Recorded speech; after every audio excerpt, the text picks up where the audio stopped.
Morning Depression, a story about prostate cancer, my obsessive dark side, and returning to the present moment. I woke up as usual, 3 minutes before my alarm and an hour before the sun. The first thing I noticed was how my covers always failed to stay in place. No wonder I sometimes wake up cold at night. Yet I knew it was the same vivid nightmare I had experienced for the past 17 days that was to blame. Maybe it was also the autumn wind or the schizophrenic weather of South Los Angeles. But I just wasn't feeling the same. This morning, it was more than my usual lethargy that prevented me from being on my way to a brand new day. I would soon look back and remember the month of November.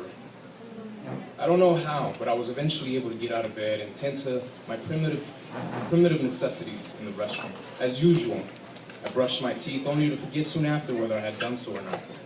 You see, I remain in a fugue state for many of the things in my life, now more than ever.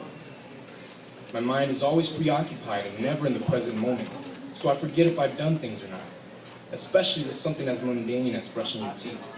I have also grown passive and so indifferent.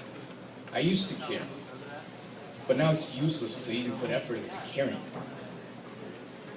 I've learned that sometimes things are better left alone. I've allowed a sequence of events, not necessarily planned or organized, to lead me up to this moment in my life. I knew someday I would arrive here, I just didn't know when. So when it took me by surprise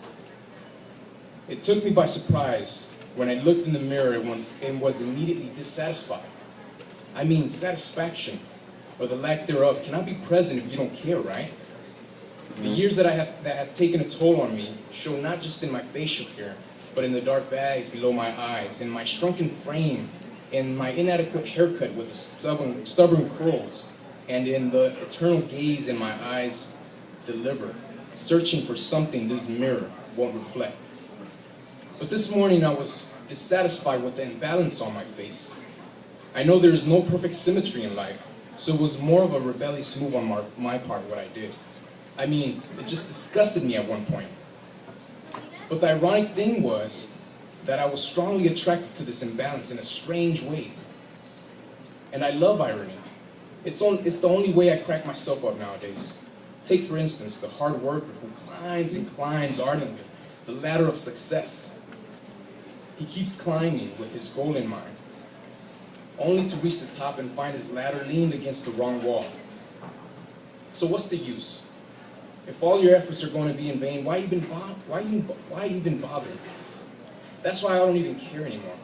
But I still get to humor myself when I see other people caring. So this stood out even more as the strong yet ironic attraction towards the imbalance on my face baffled me. I redirected my vision away from the mirror as I could not bear to look at my face any longer. My attention was refocused on the straight razor blade my godmother had given me so I could periodically trim off the hairs that annoyingly found their way into my earlobe. Damn those sideburn hairs. It seemed as if that was their innate purpose. I mean, why straight into my ear? Do you hate when I listen instead of hear? Listen instead of fear? Listen instead of primitively respond in sheer ignorance? Are you listening? Anyway, I had been provided a deadly tool that would do more than encourage simple contemplation of my dilemma. At once I knew what to do. The blade was sitting on my dresser next to my music playing device that was too big and too outdated for its function. I relate human life to this huge stereo. It is outdated technology, can only fulfill the simple functions of playing a CD or even a cassette, but it does the job. On the other hand, we have become so technologically advanced that we are able to do so much yet fulfill very little because of these distractions. So does complex technology distract us from simple fulfillment? It certainly distracted me for a second, but then I started getting anxious when I realized what I was getting into. I became extremely nervous and self-conscious because now I had a way and I had the appropriate tool. My right knee started dancing to an absent rhythm only it could perceive. My heart started crawling out from within, thumping quickly and forcefully. I calculated the fractions of a second it would take me to reach for the blade, which was not really planning it. There was no planning involved. All I had to do was reach for it. So why couldn't I do it? Something was holding me back. Perhaps it was the image of her lovely face that soon appeared in my mind. I began to think about her now. She had criticized me plenty of times for not doing this. It hurt me when she actually encouraged instead of dissuaded me from doing it. So then I became enraged with the pain vocalized by a set of words that dared spill from her mouth.